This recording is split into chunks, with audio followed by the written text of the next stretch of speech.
التائب الذنب كمن لا ذنب له وقال النبي صلى الله عليه وسلم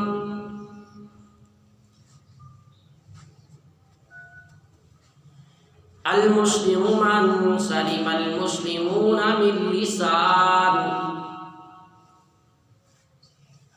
ويده والمهاجر من هجر ما نهى الله عنه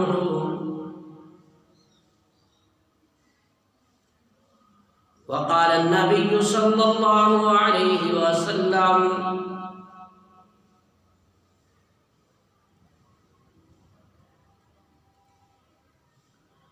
الدعاء مخ العبادة صدق الله العظيم وصدق رسوله النبي الكريم الأمين ونحن على ذلك لمن الشاهدين والشاكرين والحمد لله رب العالمين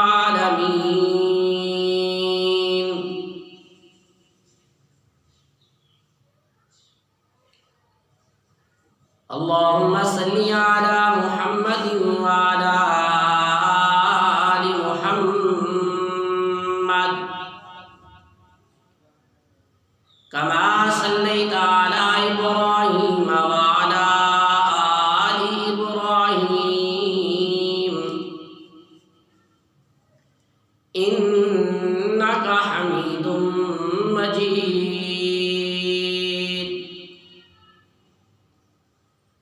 اللهم بارك على محمد وعلى آل محمد كما باركت على إبراهيم وعلى آل إبراهيم إنك حميد مجيد اللهم صل على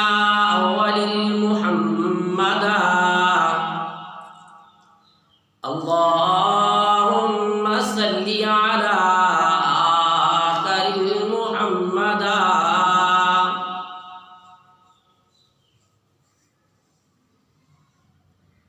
اللهم صل على سيدنا وسندنا وشفينا وطبيب قلوب مكينا ومدنينا ومولانا ومأوانا وأجملنا وأكملنا وأجملنا وأكملنا ومزملنا ومدثرنا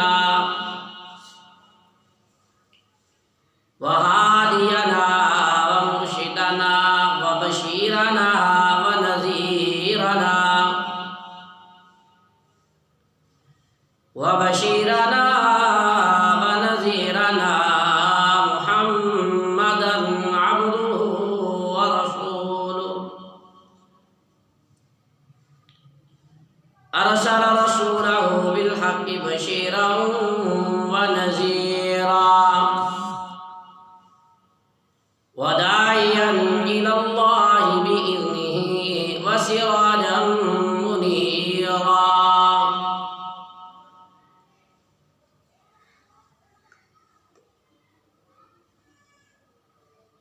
میرے واجب الاحترام معزز حاضرین دوستو،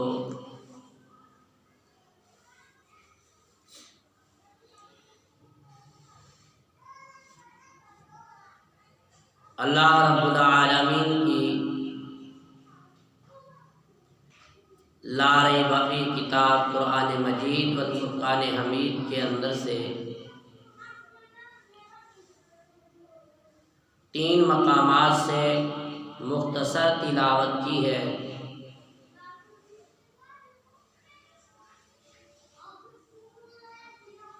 احادیثات ذخیرہ میں سے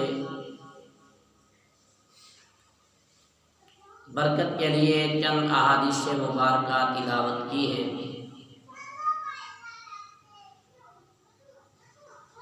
دعا گو ہوں کہ رب تعالیٰ مجھے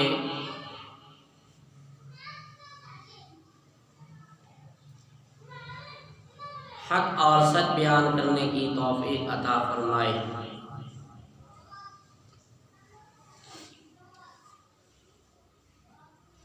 اللہ رب العالمین جو کچھ کہا سنا جائے اس کے بعد ہم سب کو اس پر صحیح اور نیک عمل کرنے کی توفیق عطا فرمائے۔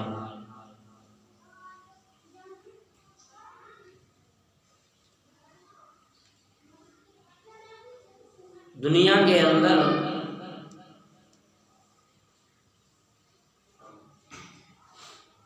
انسان بہت کچھ سوچتا اور سمجھتا اور زندگی گزارنے کا بہت سا سلیقہ اور طریقہ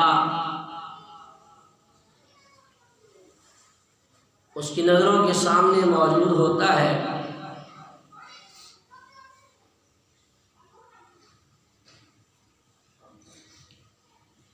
دنیا کے اندر آپ کو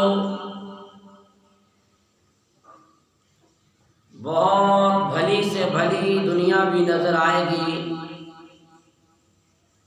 اور اسی دنیا کے اندر ہی آپ کو بہت بری سے بری دنیا بھی نظر آئے گی۔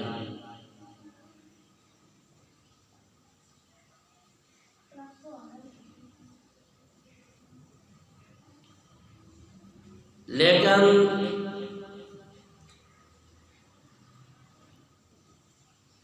خلاق عالم کی نظر میں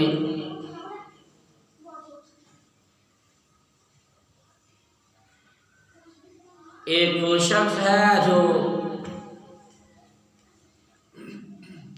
شب بیداری میں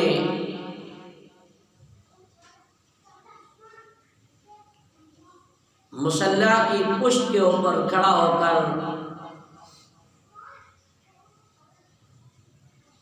قرآن مقدس کی تلاوت میں کبھی رکوع میں کبھی سجدوں میں اللہ کے حضور میں کبھی رو کر کبھی راز و نیاز میں کبھی مستانہ ور ہو کر اور کبھی اپنی زندگی کے کچھ شکوے اللہ کے دربار میں کر کے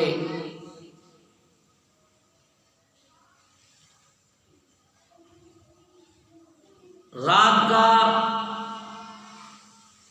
ایک حصہ گزارتا ہے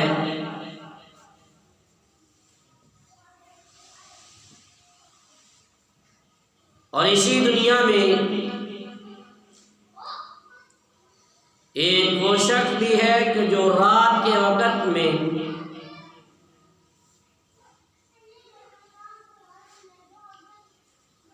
لوگوں سے اپنی نظریں بچا کر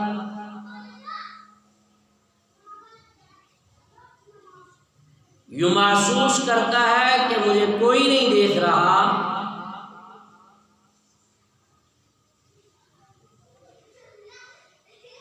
اور وہ کبیرہ گناہ کا مرتکب بنتا ہے۔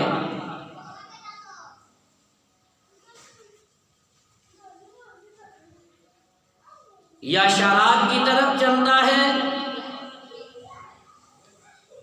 یا زنا کی طرف قدم اٹھاتا ہے یا پھر ڈاکہ ڈالنے کے لیے یا کسی کا ناحق قتل کرنے کے لیے چھپتا ہے۔ رات یہ بھی گزارتا ہے جاگ کر، رات اللہ کے حضور میں سجدوں میں گر کے رو کے گزارنے والا بھی رات گزارتا ہے۔ لیکن میرے عزیز دوستو، اللہ کے ہاں دونوں برابر نہیں ہیں۔ ایک دوزخ خرید رہا ہے اور دوسرا جو ہے وہ اللہ کے حضور میں آنسو بہا کر کے جنت خرید رہا ہے۔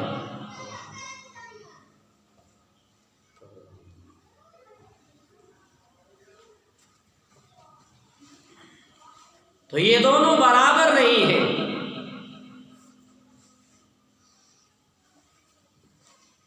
اور یہ میرے اللہ کی تقسیم ہے، اس کی مرضی ہے۔ جب وہ اپنی نظر کرم کرتا ہے تو گندے سے گندے انسان کو اٹھا کر اپنا محبوب بنا لیتا ہے، اور جب وہ ناراض ہوتا ہے تو اچھے سے اچھے کو اٹھا کر کے گندوں میں ڈال دیتا ہے، اور اسے کوئی پوچھنے والا نہیں ہے۔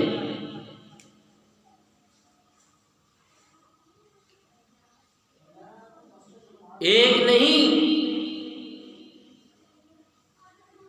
سینکڑوں ہزاروں ایسے واقعات موجود ہیں جو دنیا کی تاریخ نے نقل کیے۔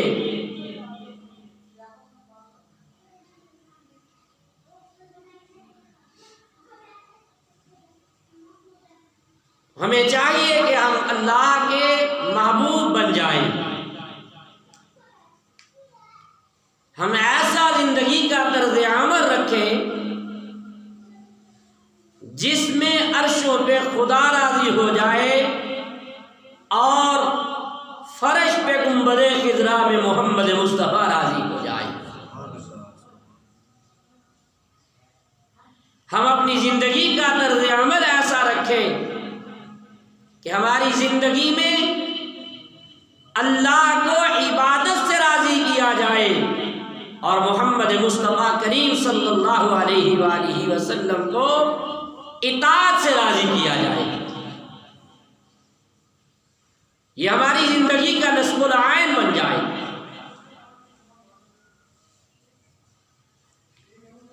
میرے عزیز دوستو،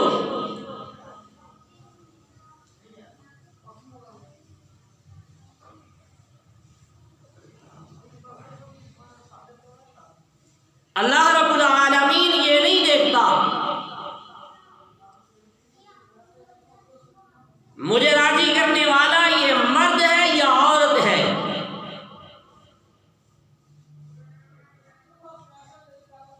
خلاق عالم یہ نہیں دیکھتا مجھے راضی کرنے والا امیر ہے یا غریب ہے، وہ یوں بھی نہیں دیکھتا کہ مجھے راضی کرنے والا یہ رنگ کا کالا ہے یا گورا ہے، اور یوں تو اس کے نزدیک تقسیم ہے ہی کوئی نہیں کہ وہ یوں نہیں دیکھتا کہ اس کا حسب نسب کیا ہے۔ وہ ان تمام چیزوں سے پاک اور صاف ہے، وہ صرف اور صرف دیکھتا ہے تو یہ دیکھتا ہے اس کے دل کی نیت کیا ہے، یہ میرے پیارے حبیب کا ماننے والا اطاعت کرنے والا ہے یا نہیں ہے، مجھے ماننے والا ہے یا میرے ساتھ کسی اور کو شریک بنانے والا ہے۔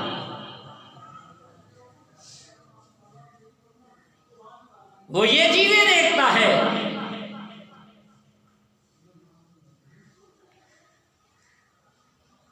تو میرے عزیز دوستو،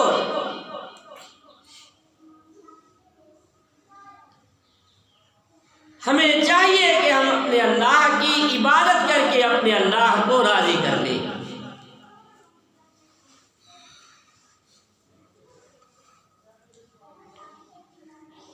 حضرت رابعہ بصریہ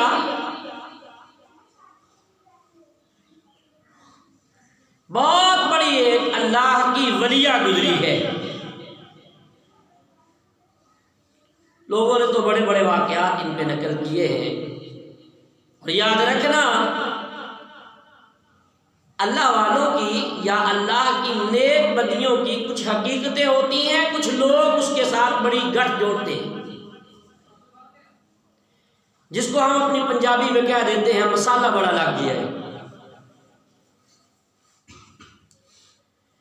تو میں اس چیز کا عادی نہیں ہوں کہ بات کو مسالے لگا کر کے آپ کے سامنے مزیدار بنا کے پیش کروں،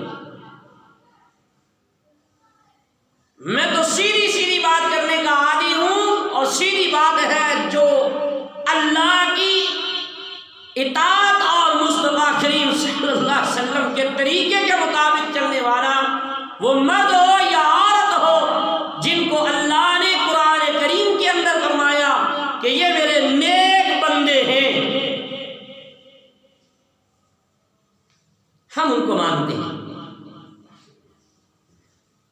ہم ان کو مانتے ہیں۔ حضرت رابعہ بصریہ بہت بڑی اللہ کی نیک بندیہ تھی، نیک بندیہ تھی، اور صرف نیک بندیہ نہیں تھی بلکہ اللہ پہ توقع رکھنے والی تھی۔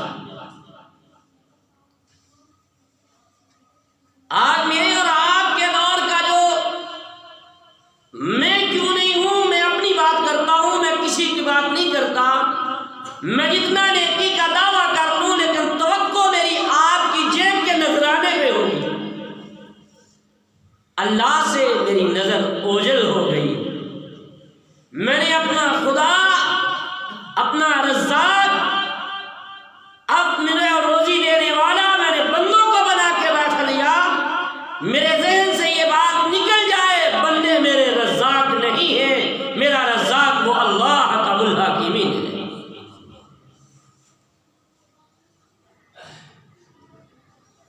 اگر انسان رزاق ہوتا تو پھر میرے عزیز دوستو سمندر کی مخلوق تو بھوکھی مر جاتی، کوئی انہیں نہ دیتا۔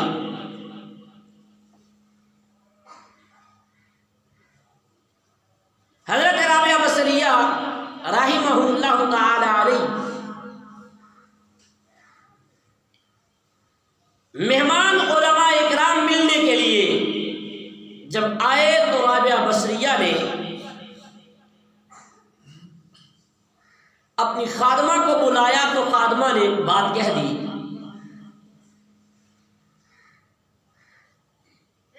کہ مہمان بھی آئے ہوئے ہیں اور ان کی مہمان نوازی کے لیے گھر میں کوئی چیز نہیں ہے۔ اب اندازہ لگاؤ اللہ کی ولیہ کا، کہا میرے پاس ایک روٹی پڑی ہوئی تھی، میں نے صبح وہ صدقہ کر دی ہے تو اللہ رب العالمین کوئی بہتر انتظام فرما دے گا۔ یہ یقین کامل تھا، میں نے صدقہ کر دیا، اللہ کوئی بہترین انتظام فرمائے گا۔ تھوڑی دیر گزری تو دروازے پہ دستخط ہوئی، پوچھا گیا تو کسی نے کونے میں روٹیاں دی، عرض کی گئی کہ یہ کھانا آیا ہے، فرمایا گنو کتنی روٹیاں ہیں، کہا 9 ہیں یا 8 ہیں غالباً۔ اب میرے جیسا ہوتا تو کہتا رکھ لو آگے یہ بس ٹھیک ہے، لیکن ان کا توکل اللہ تھا، یقین کامل تھا۔ فرمایا ہماری نہیں ہے، کسی کی بھول کے آ گئی، واپس کر دو، واپس کر دی گئی۔ تھوڑی دیر کے بعد پھر دروازہ بجا، کہا یہ روٹیاں آئی ہیں، تو خادمہ نے جب پکڑ لی کہا کتنی ہے، کہا 9 ہے، کہا ہماری نہیں ہے، کہا رکھ لیں، کہا نہیں ہماری نہیں ہے، واپس کر دو، کہا رکھ لیں، مہمان بیٹھے ہوئے ہیں، کہا میں نے کہا نا واپس کر دے، ہماری نہیں ہے۔ خادمہ نے عرض کی کہ آپ کی کتنی ہونی تھی، کہا میری 10 ہونی تھی۔ اللہ کے قرآن کا وعدہ حق ہے، رب العالمین قرآن کریم میں فرماتا ہے من احسن، میں احسان کا بدلہ پورا دیتا ہوں، 1 کے بدلے میں 10 دیتا ہوں، تو میری 10 تھی۔ خادمہ نے ہاتھ باندھے اور کہا کہ آپ کی 10 ہی آئی تھی، 1 مجھے بھوک لگی تھی تو میں نے کھا لی۔ کہا اچھا کوئی بات نہیں ہے، یہ رکھو اور مہمانوں کو کھلا دو۔ یعنی کہ توکل اللہ اتنا تھا۔ انہیں کے بارے میں آتا ہے جب آخری وقت قریب آیا تو خادمہ سے بلا کر کے کہا جب میں دنیا سے چلی جاؤں تو مجھے غسل کروا کے اس پرانی گودڑی میں، اس پرانے ایک جبے میں مجھے دفن کروا دینا اور میرے جنازے کا بہت بڑا اعلان اور اہتمام نہ کرنا، چند لوگوں کو بتا کے میرا جنازہ پڑھا دینا۔ گویا یوں ہی کیا گیا، جنازہ پڑھا دیا گیا اور دفن کروا دیا گیا۔ خادمہ کو خواب میں ملاقات ہوئی تو پوچھا، دیکھا تو رابعہ بہت اعلیٰ مقام میں ہے۔ پوچھا کہ اللہ نے کیا معاملہ کیا؟ تو بتانے لگی کہ میرے اللہ نے میرے ساتھ بہت نرمی کا معاملہ فرمایا، بہت نرمی کا معاملہ فرمایا۔ کیسا معاملہ نرمی کا فرمایا؟ فرمایا میرے اللہ نے مجھے معاف کر دیا، مجھے درجہ بلند کر دیا۔ تو خادمہ نے کہا، جو آپ جبہ پہنتی تھی تہجد میں آپ کا وہی لباس رہا، وہی جبہ رہا، آپ اسی کی تلقین کر کے آئی تھی، تو میں نے تو آپ کو اس میں کفن دیا، وہ جبہ کہاں ہے نظر نہیں آتا۔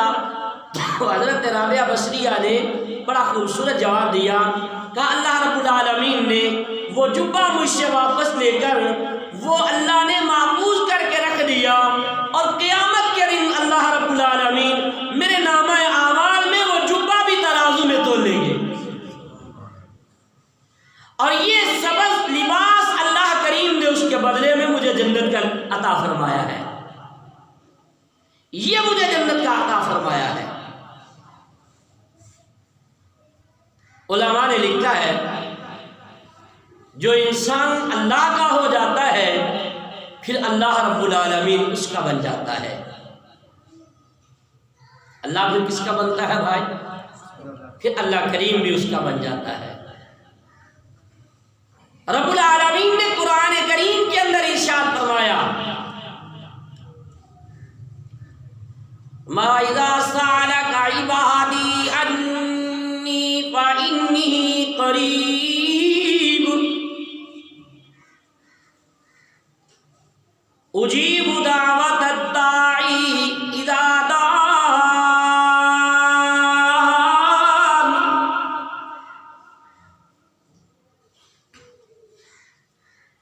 اور کہیں یوں بھی فرما دیا، اے میرے حبیب،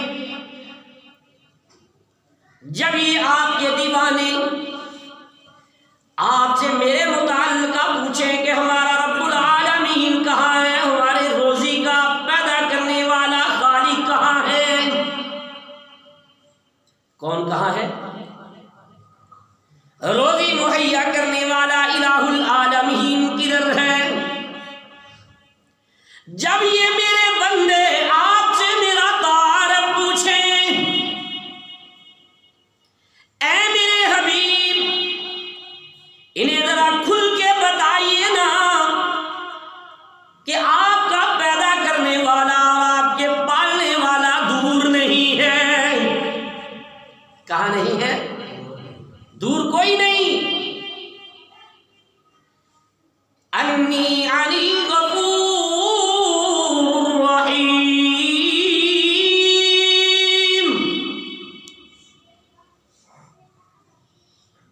حدیث قدسی ہے، فرمایا میرے حبیب جب یہ آپ کے دیوانے آپ کے مستانے آپ کے پاس آ کر کے بیٹھ کر کے میری ذات کے بارے میں پوچھیں، انہیں مایوس مت کیجیے، انہیں بتائیے کہ تمہارا احکم الحاکمین کدھر رہتا ہے۔ الہ العالمین میں انہیں کیا بتلاؤں کہ کدھر رہتا ہے، کیا بتلاؤں کہ کدھر رہتا ہے؟ فرمایا انہیں بتلانا، انہیں سمجھانا، انہیں بات بلا کر کے بٹھا کر کے بتلا دینا، تمہارا خالق دور کوئی نہیں رہتا، تمہارا احکم الحاکمین جو اللہ ہے وہ تو شارع سے بھی قریب بیٹھا ہوا ہے۔ کہاں ہے بھائی؟